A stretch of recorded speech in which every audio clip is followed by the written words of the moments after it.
tinamaan din kami ng sisig Ng fly season dito. fly Oo, noon. Opo. 2-3 taon yata. Kaya nagkalugi-lugi yung mga farmer. Nadamay Oo. ako kasi yung mga pautang ko hindi ko na nasingil. Yun yung 50 million, sir, na pautang mo. Hindi mo Oo, na nasingil. loan ko sa bangko yun. At napilitan kang magbenta ng property mo para lang Oo. mabayaran mo yung loan. Yung mga property ko na napundar ko doon sa sentro, yun ang pinakamadaling ma-dispose para mabayaran lang yung loan kasi hindi na ako kumikita. Ilang taon na yung interest lang ng bangko ang Binabayaran. binabayaran ko. Kaya nagdesisyon na ako na benta para mawala na yung bigat. Sa ngayon medyo makuha na tayo. Magaan na yung Yes, sir. kuwan natin. Sir, after 50 years, meron ka pa rin bang pinoproblema o wala na? Kung Sa negosyo, sa industry? sa pamilya, wala na siguro. May bagong dating na naman. Yes, sir. Kung sa pamilya, wala na. Oo. Sa negosyo, Wala na rin. Kasi, di ba sabi ko, kahit natutulong na ako sa mangga, alam ko na alam niya na. solusyon kung ano yung mga problema darating sa mangga. Oo. Lakasan lang ng loob. Oo. Pag mahina-hina ang loob mo dito sa pagmamangga, talagang Hindi bagay sa'yo to. Hindi ka magsusurvive. Sir, yung mga mas maliliit na manggero, madami yon. Oo. Ano ang advice mo sa kanila? Gusto mo bang matuto ng agribusiness, crops, livestock and poultry, aquaculture, at ma-inspire sa mga success stories? Agribusiness How It Works! As a YouTube channel, Agribusiness features entrepreneurs, farmers, organizations, OFWs, investors. However, beyond our usual content and official endorsements, Agribusiness does not engage in other business dealings with them. While our viewers and featured individuals and entities may choose to pursue business deals with each other on their own, we encourage them to be cautious in doing so. Meron tayong commercial space available for rent. Ideal yan for kiosks and other businesses. Dito yan, Alex, ha? Park and Train EDSA, beside Walter Mart, baba ng Roosevelt LRT Station. Contact us at 0917-123-2117. For bigger spaces, contact 0917-811-0214.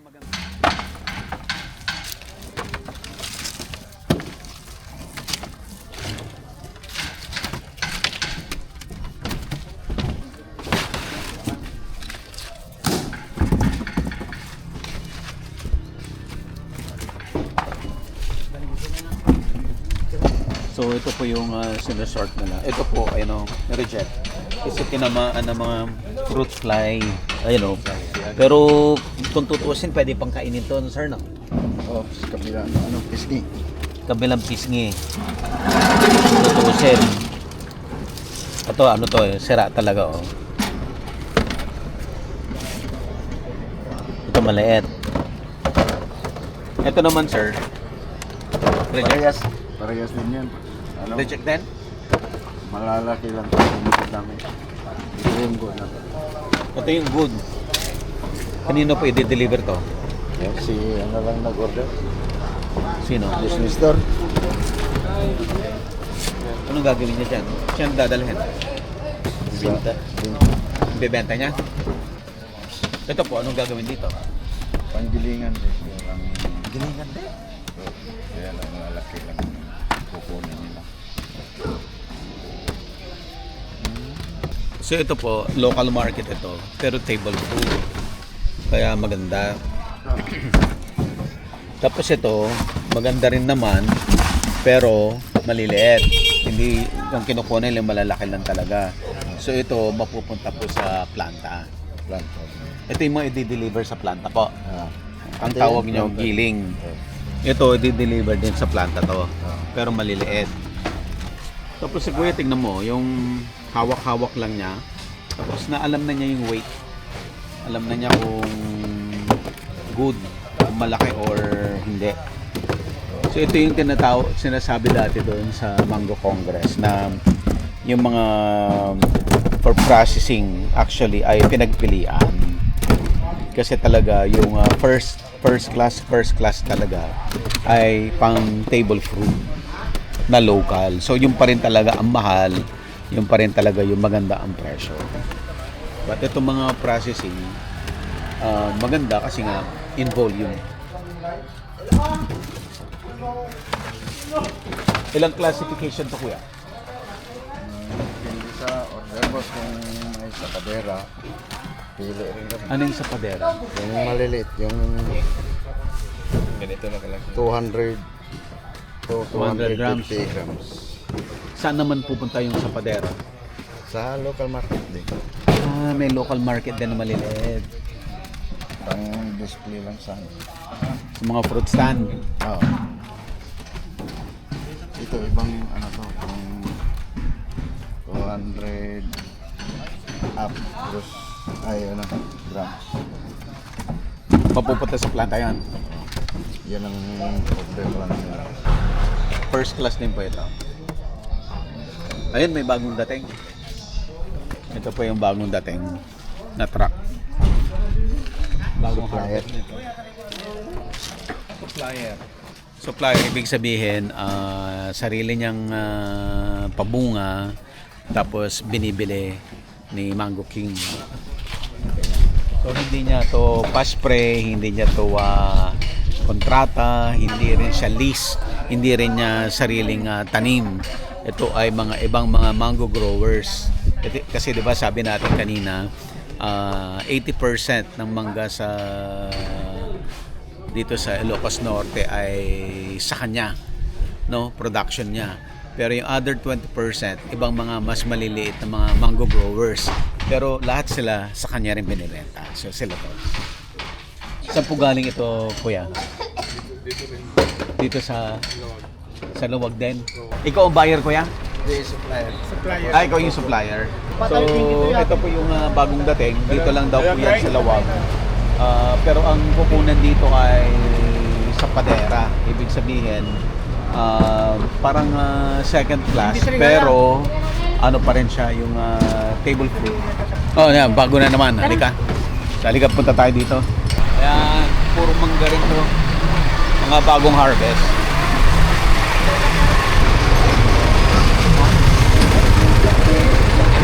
Okay. So ito, bagong dating. Ayan, bababa na po sila. Bilis, yung bagong dating, baba ka agad. Sorting ka lang, i-sort. Ayan, may bagong dating na naman, oh. Ito na talaga yung action time. Magdadatingan na yung mga truck. So ito pa yung the whole day. Di ba kanina ng umaga, nanggaling ho tayo sa mga locations, napakita natin yung mga nag-harvest. Sila na itong mga to. Kasamahan na nila. So maraming team na nakakalat sa buong Ilocos. So lahat sila nagdadatingan na ngayon. So diretso na nila ikakarga sa sa truck. Yun, oh. Diretso na sa kliyente to.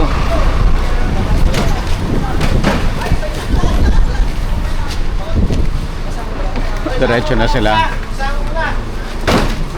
So may mga dating na mangga na ika-classify para doon sa mga buyers na bumibili ng table fruit. But majority ng dumarating, diretso na dito sa mga truck. Dadali na to ng Manila. Ito na yung mga papuntang planta, yung mga processing.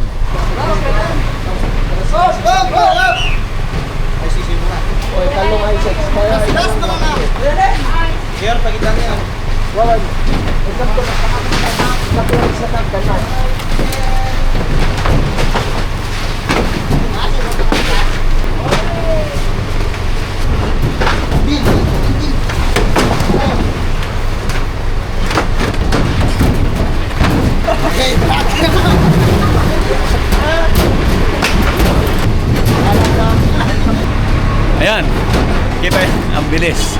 Ilang minuto lang. So na-unload na nila lahat yung karga ng truck. Ito na yung lahat.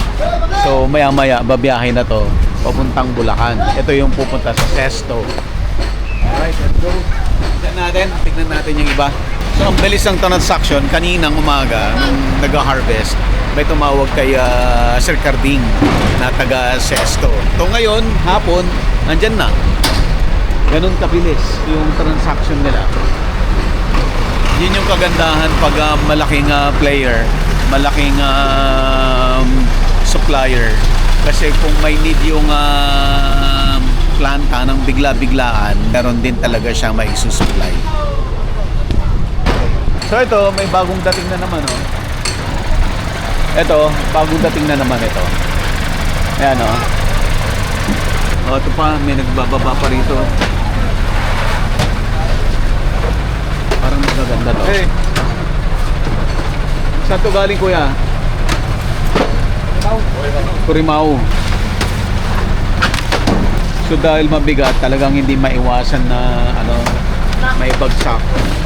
Tapos may mga masisira. Hindi talaga maiwasan. Ganyan ang angle. Sige. So, ito na po yung action na sinasabi natin. So, ang dami talaga nagdadatingan yung mga mga supplier ang tawag doon sa mga ibang mango grower na nagdadala kay Sir Carding ng mangga. Ayan pa ulit, oh. So, I think bagong dating din to. Ito, bago na naman to. Bagong dating ulit to. Ito, bago rin. So, ito yung idadagdag doon sa truck na papuntang Sesto. Sa'yo to, kuya? Sa'yo to? Saan galing? Bintar. Yung ba yung nag-harvest kanina umaga? Iba pa yun? Kasi galing din kami sa Bintar kanina eh. So ito, pauwi na. Kapag unload na sila. Pusta kayo? Uwi na? Saan kayo galing? Okay, yan. Tapos na sila. Tapos na mag-deliver.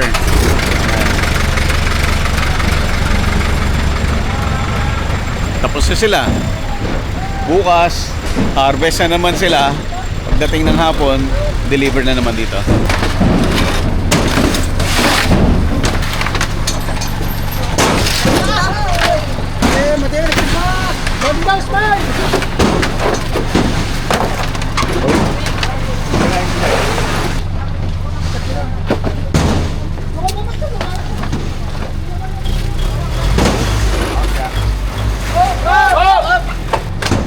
Akin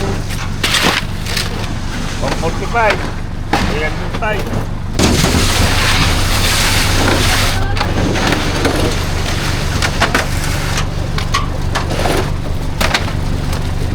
Bus na. Tapos. Bilis. Ilan, kuya? 305, sir. Na crates. 305. 160 plus 145, 305. Ito. Ikaw may-ari, kuya? Kami ang tao ni Boss Carding. Doon sa saan galing to? Corimao, sir. Sa Corimao. Oo. Ito yung matrabaho, ito yung sinusort.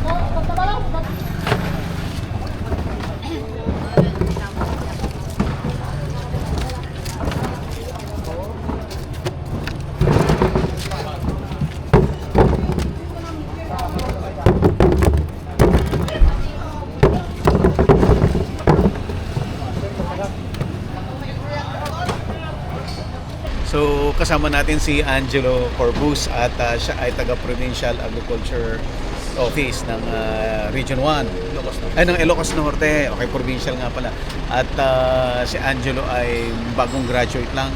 Batch 2023, sir. 2023. So 2 years ka na nag-work. Di ba, sir? Bale, dito sa province, ngayon lang March 9 lang. Okay. Pero sabi mo, kumuha ka ng agribusiness dahil Parang ikaw yung nag-inspire sa akin, sir, since 5 years na akong nakasubscribe sa sir. So high school ka pa High na school nakasubscribe ka ka pa na. na. Yes, Tapos nag-decide kayo na gawin mong course. Yes. Saan ka graduate? Mariano Marcos Stadium. Dito sa Batak? Yes, sir. Kumusta naman yung hindi ka naman nagsisi sa kurso mo? Hindi, sir, kasi ang daming opportunities. sir? Hirap opportunity since parang yung about business and agri-related courses, parang yun yung jack of all trades na. Baka yung agribusiness. Sige, thank you. Thank you so much. So sana dumami pa yung mga kukuha ng kurso agribusiness, agriculture at kayo talaga yung pag-asa natin na umunlad yung agriculture natin. Paano mo na hanap yung agribusiness na channel namin? Sa Facebook siya. Tapos yung father ko parang into agri talaga. Ano yung ginagawa ng father mo? OFW. Pero may mga parang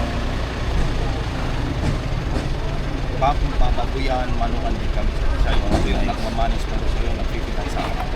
Dahil sa'yo sir, na-inspire kami na. Sana mapunta natin yung farm. Hindi naman gaanong ano sir, malaki pero backyard. Backyard.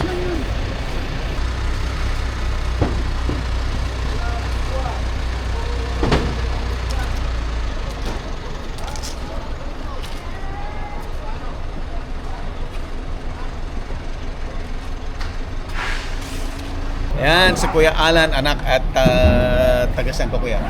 Ito lang sa Lobos. Sa Luwag din. O, yan. Si Kuya, ang ganda rin ng business model niya. So, siya yung, ikaw ba may-ari ng mangga?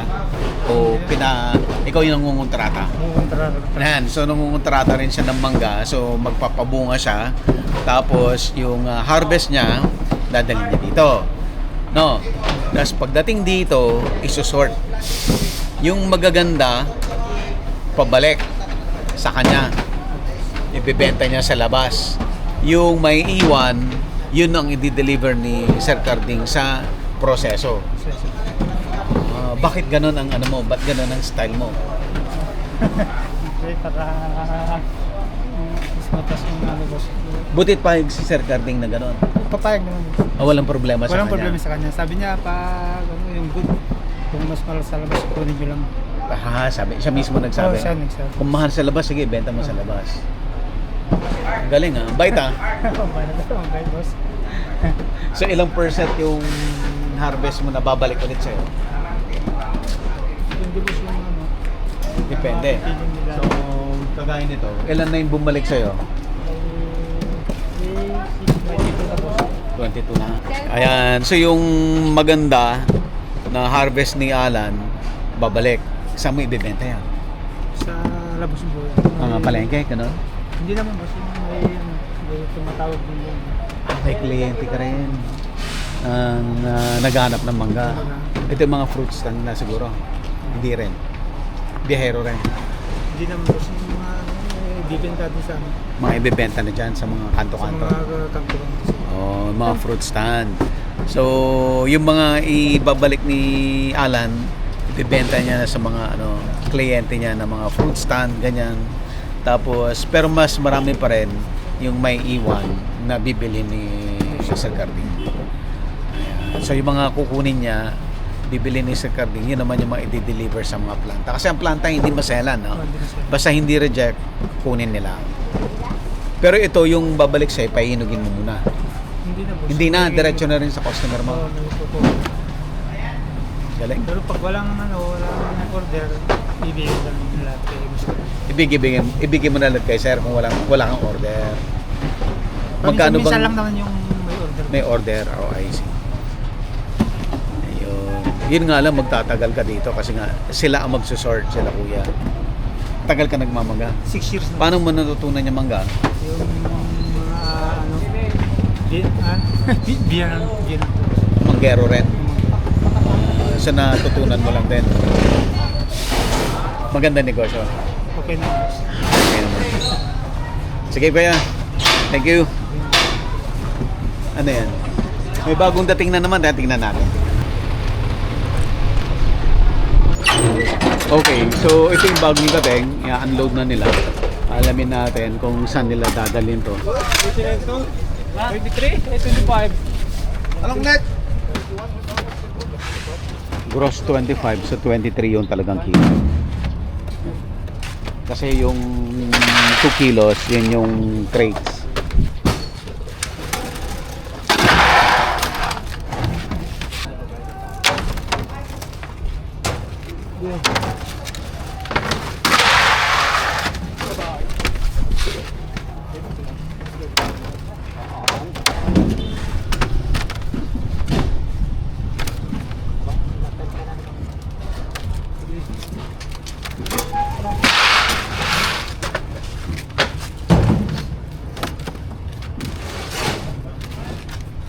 Ito,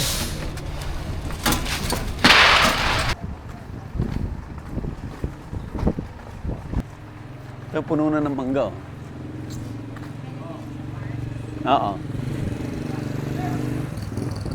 Ayan, so Sir Carding, ito na yung hapon. So mga mag-aalas 6 na ho ng gabi.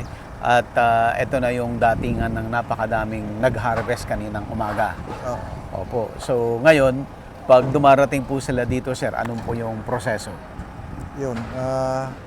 Yung sarili namin harvest, dinediretso na namin sa walang timbangan. Diretso na. Diretso na.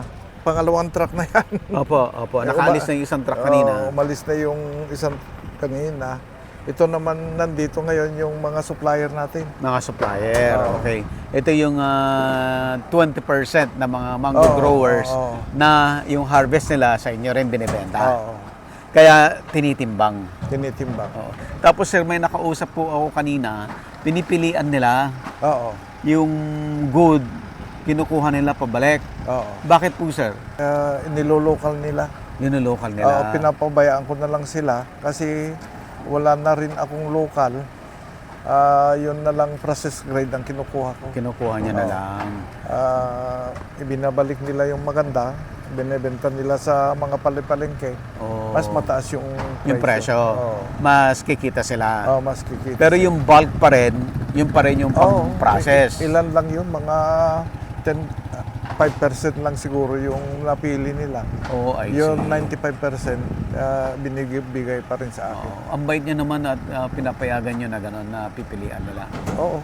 Ganyan naman tayo makikisama sa mga growers. Alam ko naman kasi yung hirap nila, galing ako dyan. Opo.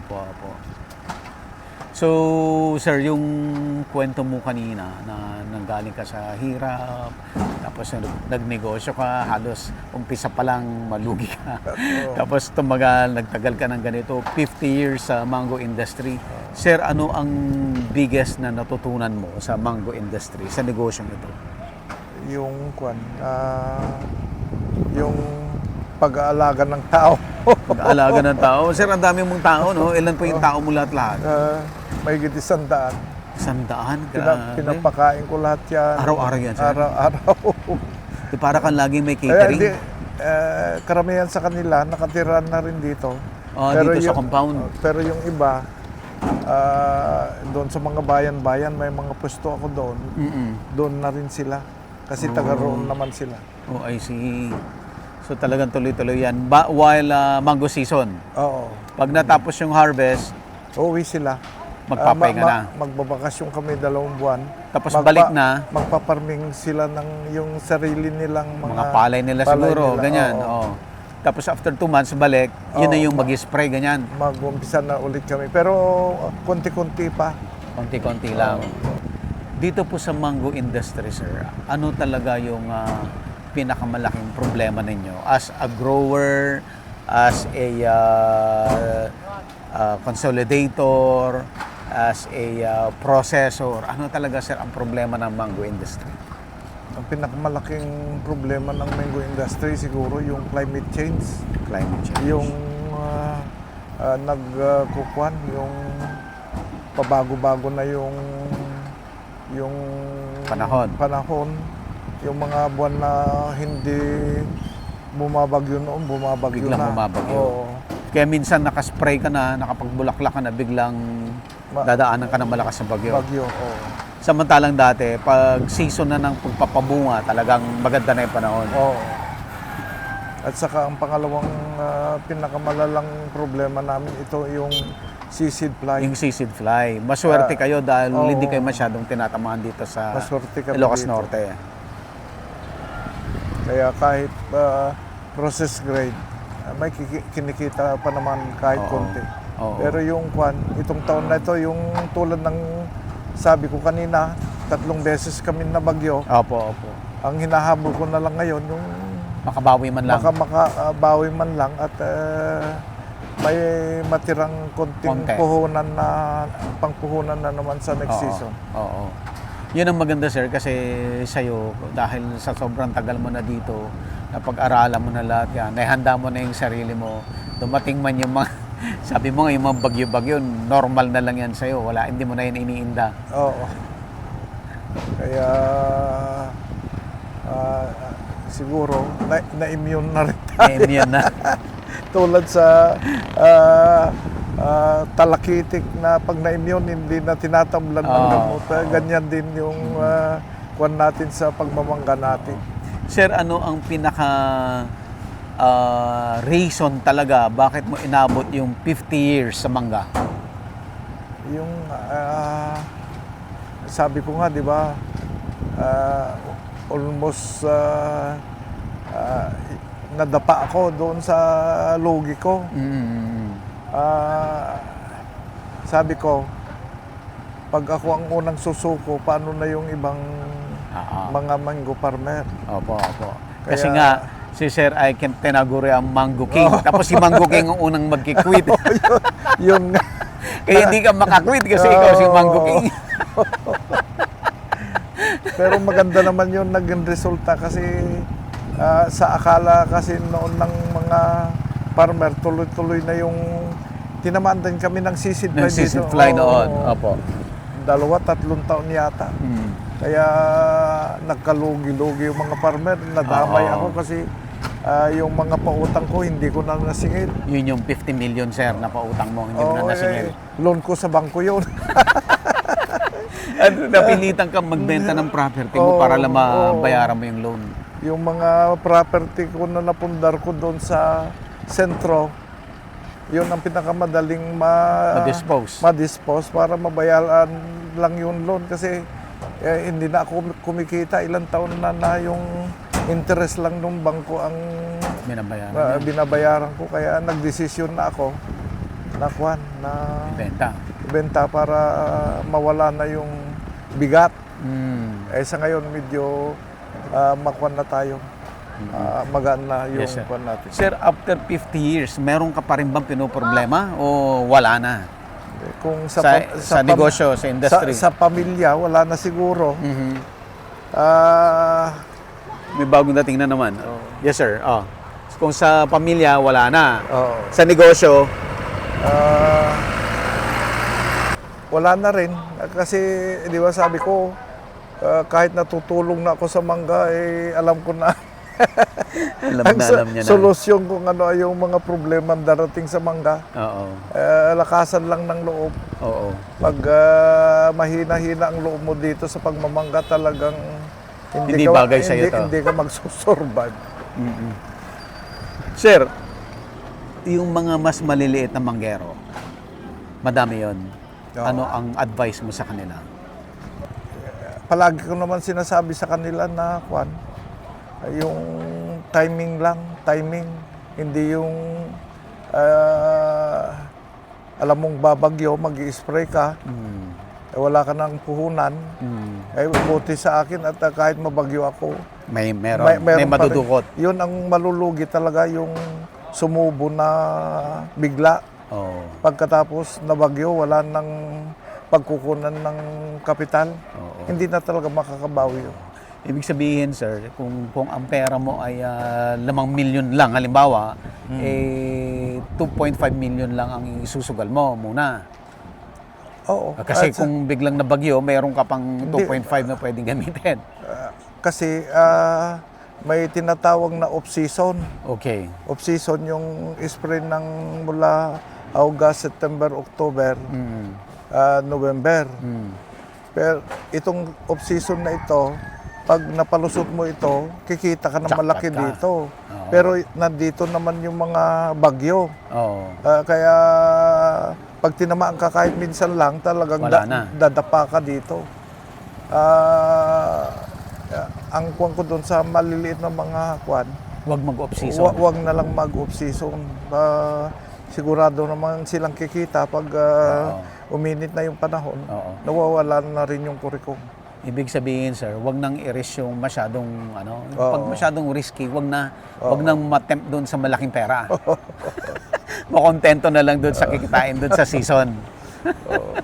Yung mga bago naman, sir, mga nanonood sa atin na ito, nakita nila, inspiring itong kwento nyo. Ang laking negosyo, ang laki pala ng mango industry, no? Kahit na sinasabi natin na ang dami-daming problema, ang laki-laki pa rin talaga ng mango industry.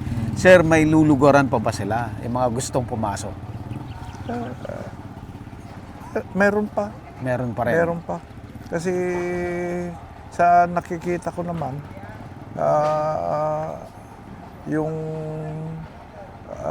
pag nag-open ulit yung market natin, di ba? Sabi ko, nagka-problema yung Sa China. export natin. Malay natin, darating yung panahon na mag-open ulit ito. Kaya luluwag ulit yung market natin. Ito kasi ang isang problema natin ngayon, nawala yung export natin. Apo. Malaki yun, mga 20% yun. At dapat dito bumawi yung mga mango farmer natin kasi mataas ang presyo ng export. Yun ang nawala. Yun ang nawala. Yun ang nawala. So, ayun, yung sinasabi na sir, yung export natin sa China, which is 20%, no? Dahil doon sa mga hindi pagkakasunduan sa politika. So, nawala, binan ng China ang Pilipinas pag-export ng mangga, ng pineapple, at saka ng banana. So, sa mangga, 20% yung nawala. Napakalaki yun doon sa buong industry ng mangga sa Pilipinas na mawalan ka ng 20%. Aside from that, medyo matagal na tayong naban sa Japan and Korea. No, sir, no? So, yung mga malalaking market na yan, Japan, Korea, China, na wala sa atin. So, meron pa rin tayo, I think meron pa rin tayong mga export, sir, pero maliliit na lang, no? Yung mga US, Europe, pero maliliit lang sila. Negligible na, hindi na nararamdaman ng industry. Hindi na nararamdaman ng industry. So talaga ang industry napunta sa food processor kasi yung mga manufacturing na yan, yung mga food processor na yan, ay sila naman ang nag-export ng mga dried mangoes, juice, puree, yan mga produkto nila. Sir, I'm so impressed doon sa strategy ninyo na kinumpute ninyo magkano yung losses ninyo sa mga reject from processor na nagkakaalaga ng sometimes 10 million per year yung buong season at naisip ninyo na i-process at naka-recover kayo ng 70%. So kung 10 million yung losses dati, naging pera ulit yung 7 million, yung 3 million na lang ang lugi, ay ang tapon. Pero sa anak ko na yan, si Jun. Si Jun na. Nagka-negosyo si Jun dahil doon sa mga reject ninyo. Sa reject. Ayan. Napakaganda na sana yung ibang mga manggero ay maisip din nila, sir, yung mga processing na part. Kasi which is medyo mahirap din, sir, no? Challenge din, no? Madami rin challenge yan. Yeah, but pag na-convert mo into processing, additional income. Sir, huling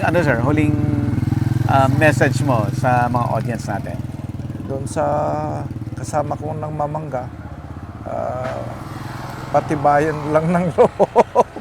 Huwag kayong mawawalan ng pag-asa kasi weather lang ang pagmamangga.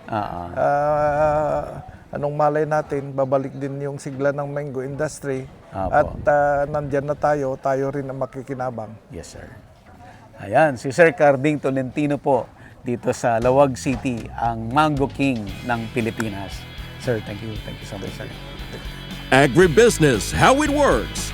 Instruct, inspire, succeed.